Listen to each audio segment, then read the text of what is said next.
Let's get to the big three. Number 3.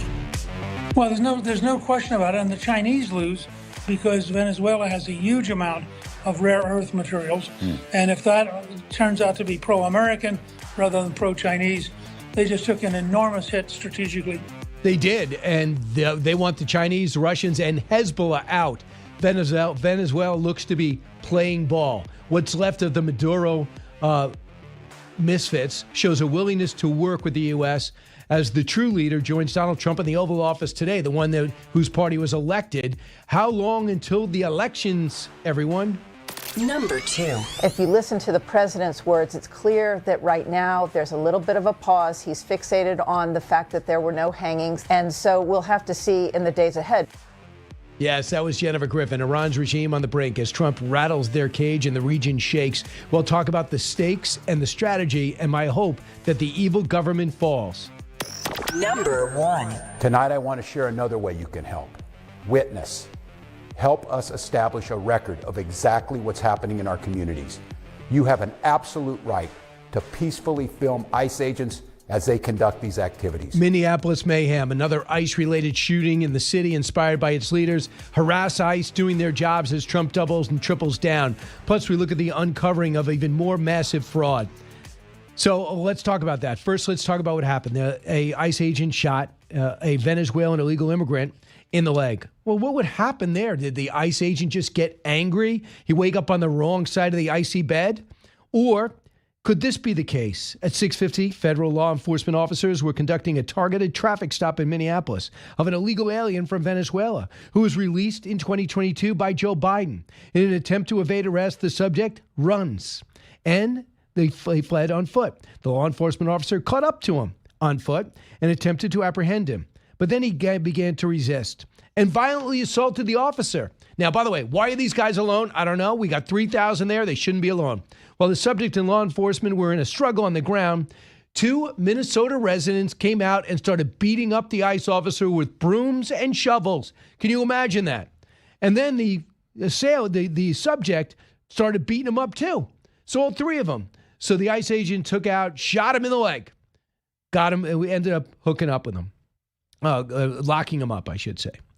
So the ICE agent, guess what, is being vilified. People start protesting in the streets. Thank you for getting a criminal off the street in Minneapolis, but going for him and wanting him released. On the rhetoric by the Minnesota leaders that led to this, according to the DHS, the attack on another brave member of law enforcement took place while Minnesota's top leaders, Waltz and Fry, are actively encouraging an organized resistance to ICE and federal law enforcement officers too. Their hateful rhetoric and resistance against men and women who are simply doing their jobs must end. I agree. And then you have Mayor Fry coming out saying, well, they have so many here, there's more ICE agents and cops, because you don't let your cops cooperate and because your cops aren't arresting anybody. Here's the ridiculous, embarrassing mayor. Cut 4. This is not creating safety. It's certainly not creating safety when a huge percentage of the shootings that have taken place so far this year in Minneapolis have been by ICE. So let's be very clear. I've seen conduct from ICE that is disgusting and is intolerable. If it were your city, it would be unacceptable there too. Let's get this straight. If you are illegal and you're in a car and they stop you and you don't get out of the car, they will take you out of the car. I don't care how it looks. If you're an illegal criminal, more than one person will take you out of the car. But if you overstayed your visa, you refuse to go, you refuse to take the $3,000 to get on a plane and go home, then you're going to be sent out. That is not intolerable. That is not horrible. That is not terrorist activity. That's what they do. Cut 5. This, however, is the largest immigration enforcement action on record in the United States. And so I would just ask you, why is the largest scale immigration enforcement action taking place where we don't even have that many undocumented immigrants? Why would it not take place in Texas or Florida or Utah, where you do actually have those large numbers of undocumented immigrants? Because that's where it would actually make more sense. But again, if the issue is I'll murder... jump in. So here's the deal. They are there. They are in Utah. They are in Florida, but they are getting cooperation with the local authorities. Nothing but resistance and radicalization by you guys. I don't know if you've met the president. You probably never will, and you shouldn't because you're not worthy of meeting him. But Mayor, if you go and triple down and you make ICE the target, they don't leave. They double and triple down. The president doesn't cower. They double and triple down because the objective is to get illegal immigrant criminals out, then illegal immigrants out. And in Minnesota, Minneapolis, you have militarized and radicalized your citizens. It is sickening to think you are still in charge of a city. The only reason you are is because some unqualified Somali who could barely speak English and was going against you, and you barely won the election, was actually campaigning with a Somali flag in the background. For some reason, not a Republican could run there. And I thought this is interesting. So you know that Renee Good was shot and killed as she evaded and mocked ICE agents and tried to block the road, and then hit an ICE agent who had to go to the hospital 2 days ago because of internal bleeding. But everyone says he wasn't hit, even though you hear him being hit on camera. So she was liked men for a while. Now she likes women. When she liked men and married one, she had a father-in-law. That father-in-law, Timmy Macklin, said this about Renee. Cut 10. Renee was an amazing person. I mean, she full of life, full of joy. I mean, real gentle, a good mother. I just think, we make bad choices. I don't blame us. I don't blame Rebecca. I don't blame Renee. I just wish that, if we're walking the Spirit of God, I don't think she would have been there. That's the way I look at it. Yes, she might have been nice, but she wasn't doing anything but blocking law enforcement for doing that job.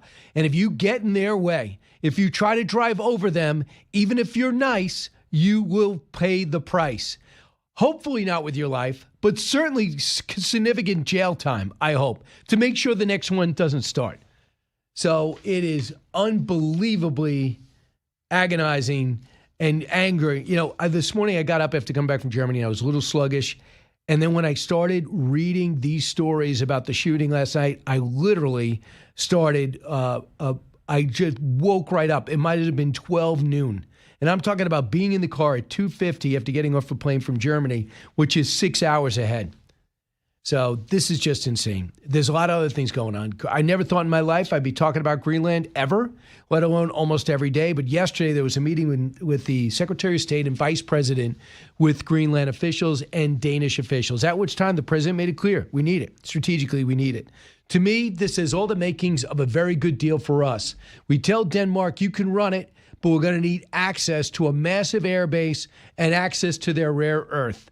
Not because we want to rob it, is because for our security and the security of NATO, we need to be able to get NATO and ourselves the rare earth that China seems to possess.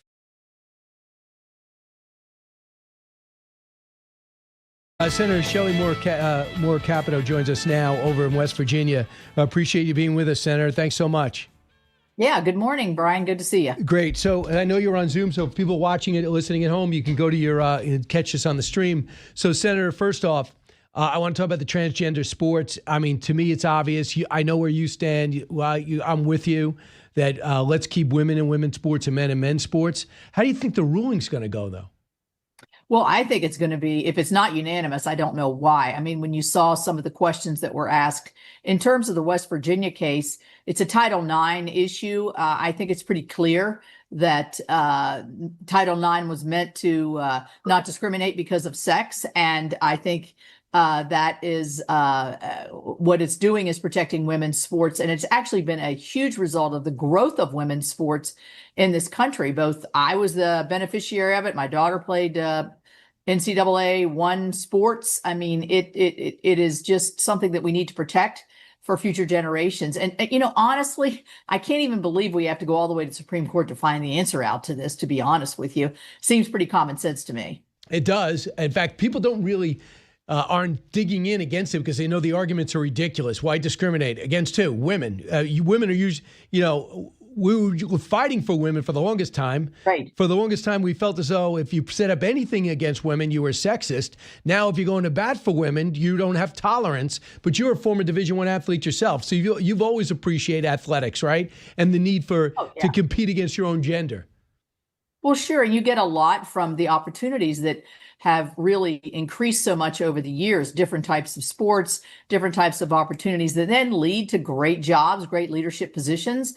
These are things that before women really had the opportunity to have equal protections in the sports arena at schools and everything, really weren't afforded to women. I thought one of the best questioning was Justice Alito when he asked them to, define what a girl is, and the person couldn't really define or didn't wish to define what a girl was. And he goes, well, how can I decide who's going to be in girls sports if you can't tell me who a girl is? And so I thought, that just to me really brought it down to this argument of allowing really people that are stronger, they have different physical makeups, no matter how they identify, it tips the scale in their favor in many of these sports. And that's just not fair. It's a total fairness argument. And I think it was very well made by both states. So I wanted to go switch, if I can, dramatically over to Iran. And the president said, I want the hangings and killings to stop. And they canceled the hangings. They reopened the airspace. And evidently they have not seen, we're going by reports and it's so hard to get it. We have not seen much of that, although they were shooting into the crowds where the Iranian security forces in at least 6 different provinces. Here's what the foreign minister of Iran told Brett last night, cut 20. My message is do not repeat the same mistake that you did in June. If you try a failed experience, you will get the same result. In June, you destroyed the facilities, the machines, but the technology cannot be bombed. And the determination also cannot be bombed. So his message to Trump is don't do what you did in June. We all know it was one of the biggest successes you could possibly have in June. But what do you think our role should be? Because I'd hate to think that this regime stays in place and these people feel abandoned again, but we really can't get involved in people's revolutions either, as justified as it is, or can we? I don't think that full involvement by the United States in this revolution is in our best interest or in the world's best interest. I think what we see here is a pivotal point for Iran. How many times have we seen these protests sort of foment, but nothing like this? And we're not even allowed to see the actual what is really actually occurring, which tells me a lot more is occurring than what we can actually see. So what I think we need to do is what the president's done: support the protesters, support the people in the neighborhood that are most deeply affected, where we have quite a presence anyway, in many of the nations surrounding Iran. I think that we as senators, and I would put myself in this boat, have taken the opportunity to make known publicly our support of the protesters, our fight for democracy, to quit the oppression, to quit the killings. Only words. Yeah, and so at this point, but I know that the president's keeping every option on the table. He's been very public about that, and I think that if others in the neighborhood, including us, decide that we could tip it over into the win column for freedom, then maybe we get a little more aggressive in what we would do. It's certainly not on the ground. Right. Certainly not. But this starts because they couldn't, in Tehran, they ran out of water. Inflation's going through the roof. They know billions are going to Hezbollah, millions are going to Hamas. And they're saying, this government can't run anything. And that's why all 32 provinces have showed massive unrest. So they earned this tumult in their country.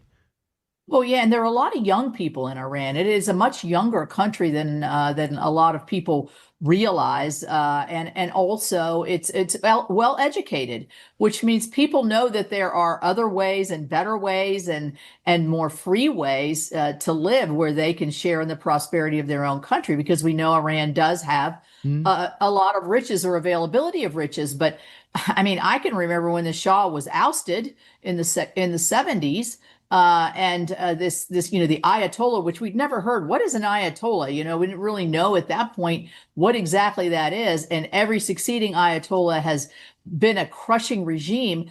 And look how it has affected our country. It's grown internal terrorism within our own country. It's grown it in the region. It's supporting Hezbollah and Hamas, which is that horrific attack in Israel. I mean, this is not, if this ends in a total upheaval of the Ayatollah, it will be one of the best days of my life, quite honestly. I hear you. And lastly, real quick, War Powers Act to stop the president from continuing operations in Venezuela got stopped in the Senate. I know you were not one of the people voting to stop the president, but there's nobody on the ground. Senator Rubio's like, What are you doing? We're not an occupying force. No, there's no hostilities. There's not. He did write a letter yesterday reconfirming that there are absolutely not one single American soldier on the ground there. It was a law enforcement exercise with the help of our great and unbelievable, when you hear the details of it, military to protect our law enforcement, to bring a criminal to justice in New York, and that's what we're going to see. Yeah, hopefully that's what we're gonna see. I just don't know. When do you think they should have elections, Senator?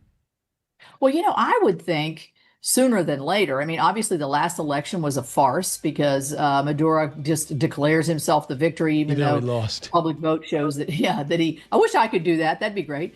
But I think that, I think also that the president has been pretty upfront with saying, let's give this new, the vice president who has ascended to the presidency a chance to work. That's a good strategy, I think. Because this way we don't have to be on the ground. Senator, thanks so much.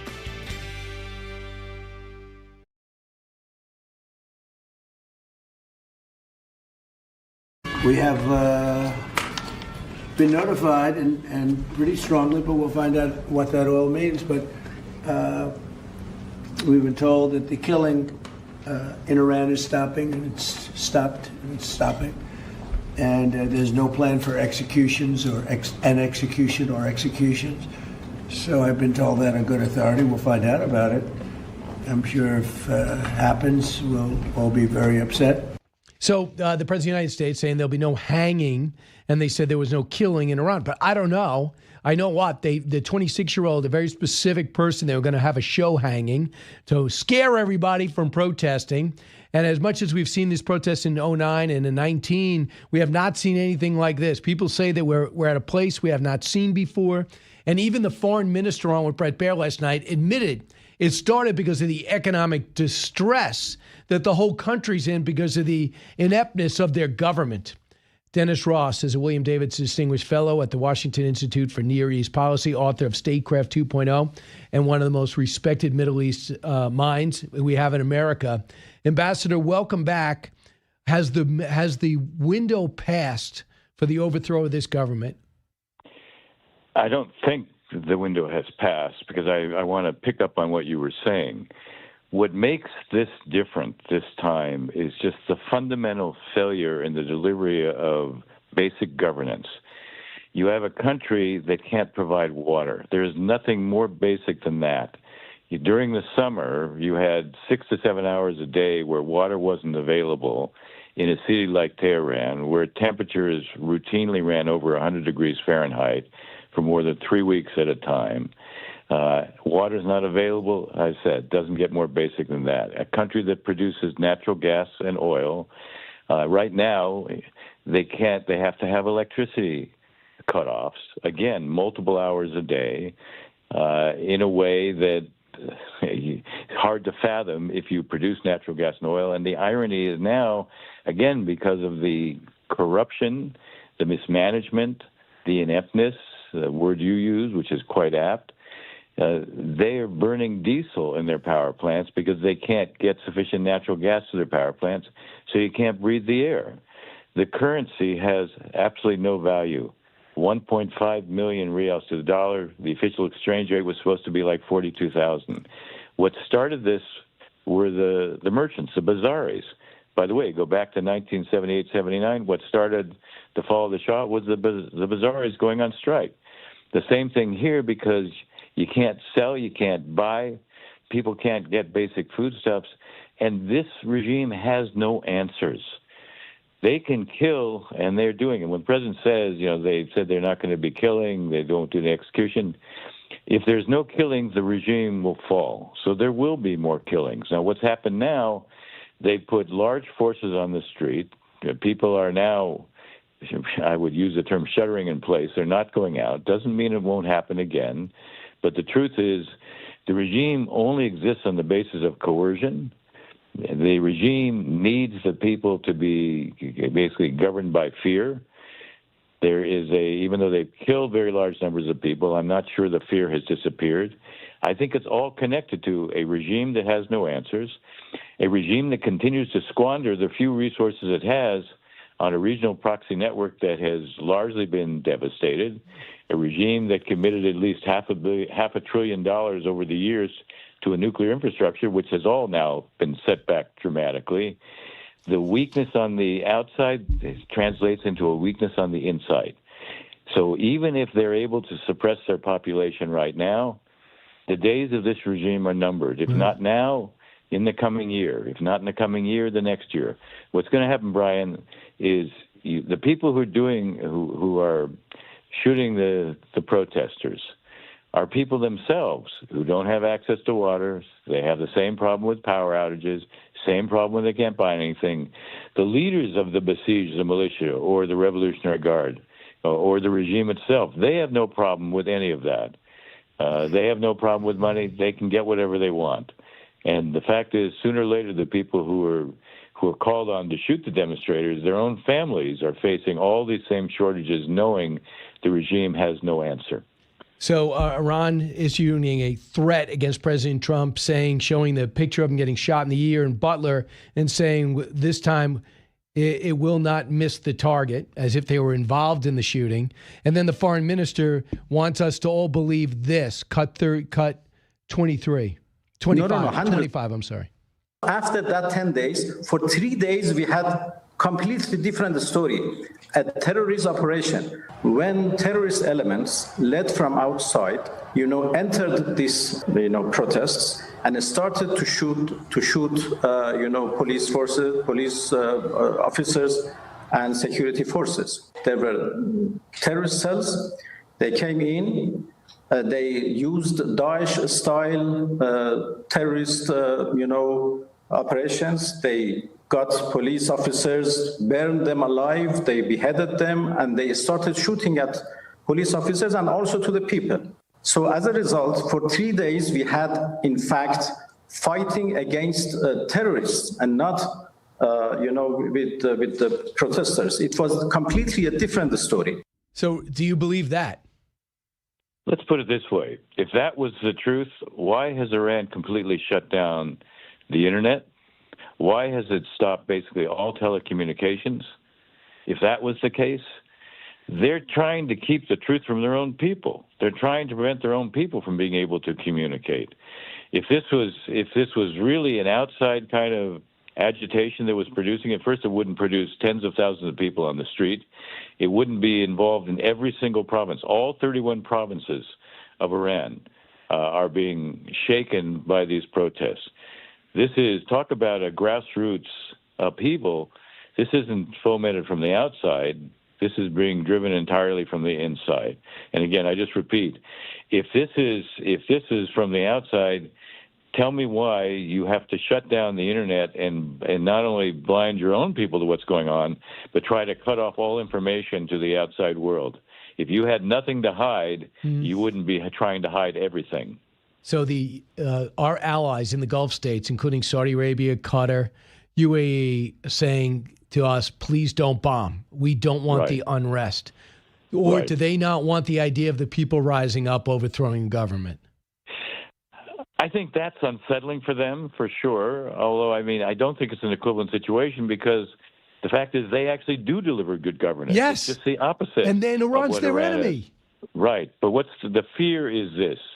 The fear is we will hit Iran. They can't really do enough to us, but they can hit our friends. And there's not a lot that we'll be able to do from them hitting our friends. I understand the psychology, but I would just sort of say we've learned something a long time ago. When you try to buy calm, all you're doing is postponing the point when you'll face the storm. So I understand it. Look, if you're sitting there and you would prefer your whole focus, you look at the Saudis, the Emiratis, their whole focus is on transforming their countries and their economies, the effort at modernization. Everything they're doing is exactly what countries should be doing in the Middle East. It creates a new model that your purpose is to deliver good governance, That's what they're trying to do, develop economies that are digitally driven, use AI, become leaders in all of this. That's what they want, and they understand, and this is fair. You need calm to be able to do that. The problem is, the sooner this regime in Iran disappears, the better it is for everybody. They will reap the benefit of it. There's one other factor I would say. It's a paradox. They see now Iran is much weaker. Iran is much less capable of threatening anybody. Their whole regional proxy network can't intimidate or coerce the way it could. So, again, they think, look, if we have calm, no Syria as an ally. They're not a threat. Yeah. I mean, Syria was a threat. So they look at this as an environment that has been transformed. A weak Iran, from their standpoint, and there's a point here, is better than a chaotic Iran, a completely failed state where who knows what goes. That's, I think, is also part of their calculus. But again, I would say, think about the following, Brian. This regime falls. What happens in Iraq? Suddenly all the Shia militias there, no, they don't have, that are being backed by Iran. They lose that. You change the balance of forces within Iraq, much for the better. What happens in Lebanon? Hezbollah understands, okay, there's no longer any kind of lifeline from Iran. They have to basically readjust their own behavior. You give the Lebanese government, which is moving in fits and starts, much more of an incentive to reestablish Lebanese sovereignty. Syria doesn't face the Iranian effort to try to produce an insurgency against the new regime. I mean, you're facing a Middle East that changes much for the better. And by the way, again, I come back. This regime may not fall now, but its days are numbered. If it's not now, it'll be sometime in the coming year, because let's say they succeed in suppressing the protests right now. They may have killed enough people that for the time being, the public needs a respite. Nothing that has produced it in the first place will change, so something will trigger a new bound. So, the 86-year-old could die, too, the Ayatollah, yes, and that might be an opening. Look, I will say this. Before this round of protests, my view about the possible collapse of the regime was tied to succession. Because in an authoritarian regime where there are no rules for what happens in succession, the competition is in the elite itself, not with the public, but in the elite itself. And someone in the elite will decide, look, the way we'll gain an advantage and gain a sense of legitimacy is by reaching out to the public to show we'll deliver something. When that happens, then you have conflict within the elite. That's when the potential for real change comes. So that was my anticipation, my analysis prior to these protests. But these protests, given the character of the protests, given the scope of the protests, given the fact that it's not just all the provinces, it's also the countryside. The rural areas, as you know, are always more conservative socially. And they were the base politically of this regime. This regime had, I would say, 30% support from the population. It resided principally in the rural areas. Well, even that's gone now. So that's why I'm saying its days are numbered. I don't know if it happens now. Maybe it doesn't happen now, but it's going to happen. It's coming. So armed Kurdish separatist groups tried to cross into Iran from Iraq in recent days, stoking fears that the country's spiraling unrest has attached dangerous foreign militants who could destabilize the wider region. And if you talk about the Kurds on the move and expanding, that gets Turkey unsettled, right? Absolutely. Absolutely. Look, we're saying an interesting reality, and it comes back to the question you asked about the Gulf states, but this probably relates to Turkey as well. They prefer calm in the near term. I understand it. It's completely understandable. But again, you're buying a short-term calm, and all it does is build up greater pressures for what could be a bigger upheaval later on. So sometimes you basically have to say, if we take this step now, we are avoiding what is a much bigger blow-up later. Dennis, real quick, we move on to phase 2 in Gaza, and that means Hamas has to disarm. Where do you think we're at? I mean, we're doing everything possible to do this orderly. We got the world involved, setting up a peace council, trying to get an international force. What do you hear? I think we're still not there yet in terms of an international force that will play the kind of role, but I also think we're at an interesting point. It's interesting that Hamas doesn't like to be isolated. And if we play this the right way, and what I mean by that, I mean we should be establishing public criteria right now for what a credible process on disarmament will look like. I think Hamas will try to put some kind of show that will be a sham. There should be first a division between the kinds of weapons that threaten Israel and the kinds of weapons that preserve Hamas control. So the former are, the rockets, the anti-tank missiles, the mortars, the RPGs. Those should be the first phase, and there should be a time schedule for and a location for where each of these disarming moves or decommissioning takes place. The second phase needs to involve the AK-47s and Kalashnikovs. So those don't threaten Israel, but they give Hamas the ability to control the population. That has to be the second phase. Again, you have to find locations.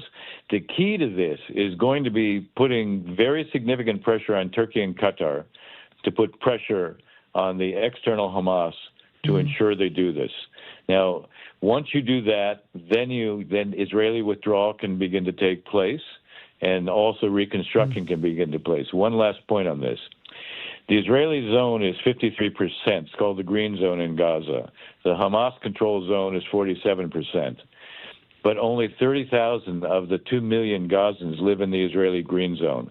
So you can begin to try to do reconstruction in the Green Zone, but it affects very few people. If you're going to allow large numbers to move in, Hamas will infiltrate the movement from the Red Zone to the Green Zone. So the Board of Peace, the Executive Committee, this technocratic Palestinian day-to-day governance committee, and even the International Stabilization Force, they need to be able to operate also in the Red Zone. The most important thing is to show you have an alternative to Hamas. Yeah. I would have preferred that the Board of Peace would have been created much sooner, because Hamas has entrenched itself and they've been able to say, hey, there's not an alternative to us. We need to use this alternative to show the public in Gaza, okay, Hamas is not inevitably going to control Gaza forever. Now we have a process that is moving in that direction. My sense is if they don't, the Israelis will go back in and they don't have to worry about the health of the hostages this time. Dennis Ross, thanks so much. There's so much going on and there's nobody better to talk to. Appreciate it. My pleasure. Good to be with you as always. You got it. Back in a moment.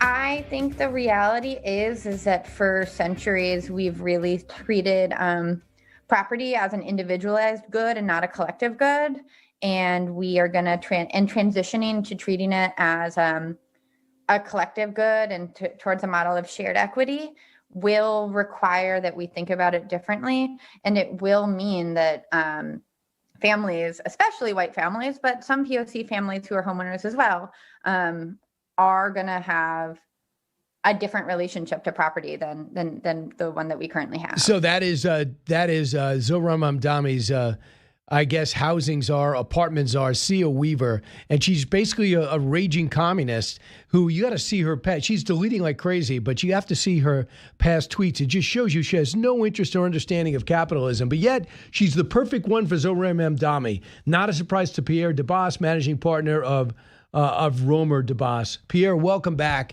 Hearing her, it's got to alarm you. Brian, this is exactly what our fear was. When we talked 8 months ago, I said that these housing policies that he has in mind are pure forms of communism.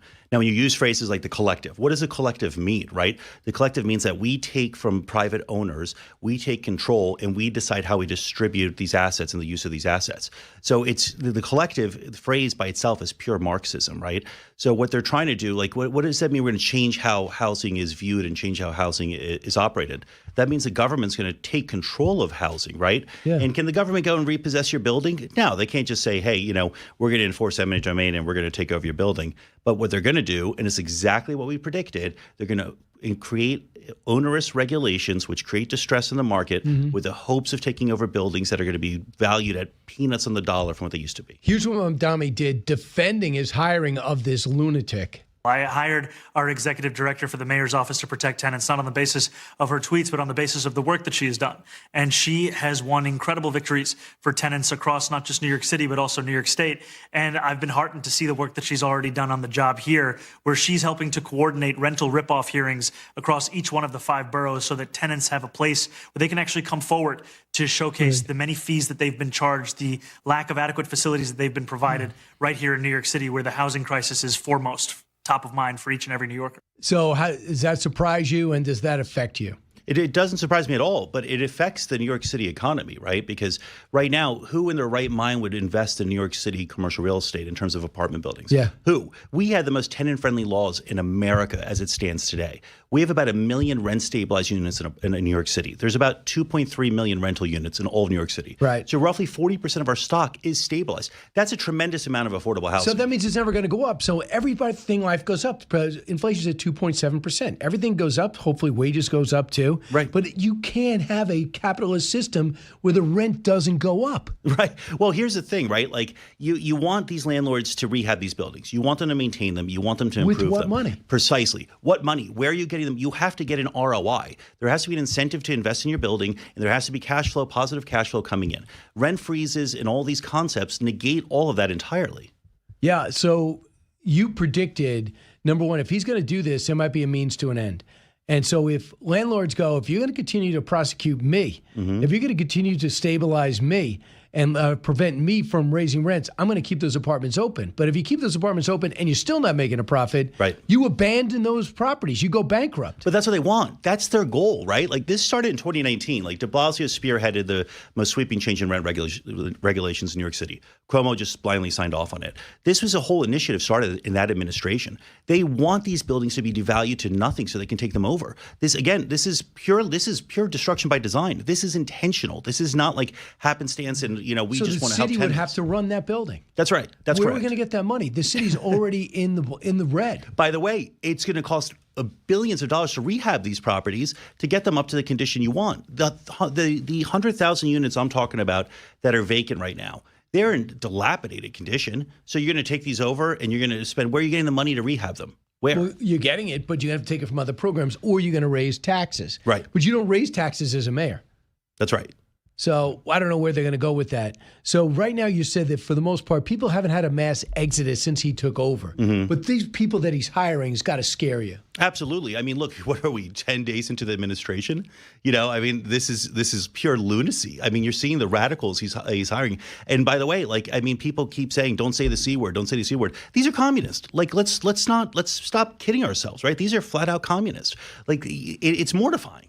Right. I want you to hear what he's doing, and that is he's attacking daycare. Absolutely. Daycare has got to be attacked. I think it's a hot issue to two parents, working families. I understand it.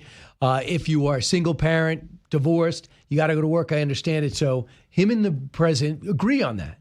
But what he's doing is giving it away for free. So you're going to have anything you get for free, I found out in life, will gradually descend into chaos. And that's what he's doing. Here's what he was talking about, cut 41. Let us never forget that victories like these are political choices. Governor Hochul and I have made the choice to deliver for working families. We have made the choice to take these steps towards universal child care. We have made this choice to fix 3K, to deliver universal 2 care, to ensure that, as the governor said, the days of empty promises are over. So you get it. So we have free daycare starting, and the governor's afraid to go against him. Right. Well, I mean, here's the thing, right?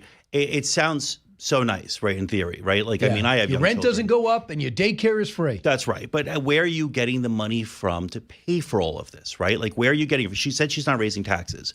You raise taxes, you continue down this with this rhetoric, people will leave, right? Like, they're not leaving now, but like people are on the fence. People are waiting and seeing how far extreme this is going to go. The free daycare, yeah, in theory, it sounds wonderful, right? But where do we have the money? This city's already lost how many billions of dollars of tax revenue since the pandemic? Yeah. I don't get how you pay for this. I don't think he really worries about that too much. I think that he just says, I'm going to get another $9 billion out of the wealthy. Now, let me ask you, when it comes to some of the banks, these bigger banks, they have not had their sit down for the most part with Zohran Mamdani. What are they waiting to hear? You're dealing with a lot of people that need financing. Of course. I mean, look, he came aggressive with his campaign, right? And everybody who runs for office, they always promise you the world. I think a lot of people, it's the same concept. It's waiting and seeing how far they try to go with this, right? Like, let him come into office, see what he does. And I mean, look, again, we're 10 days in, 12 days in. You know, they're taking a wait and see approach. How many? You said there's 100,000 empty. That's right. Of empty apartments. Are these affordable for the most part? Or are they high end? No, they're rent stabilized. These are stabilized apartments. These are apartments that you could be bringing onto the market. Like I said before, like if I came up with a housing plan to create 100,000 affordable housing units, you tell me I was a genius. And they're out there. All you need is reasonable regulation that incentivizes landlords to maintain them in a certain condition and rehab them, put them on the market where there's some sort of an ROI with reasonable regulatory environment so they don't go up to fair market value. That's it. Right. I mean, and the other thing is, too, is you just want to maybe bring in the landlords and not just talk to the renters. Find out what their biggest contention is. Also, the investors. Find out what made you invest. Why did you stop? How do you keep the momentum and the motivation to continue investing? Without the investment capital coming in, we have nothing. The GDP is growing at 5.2%. A lot of that money traditionally went to places like New York and California. I hope it does stay here, but it's not as if these politicians have earned it. Pierre, thanks so much. From Romer Debbas.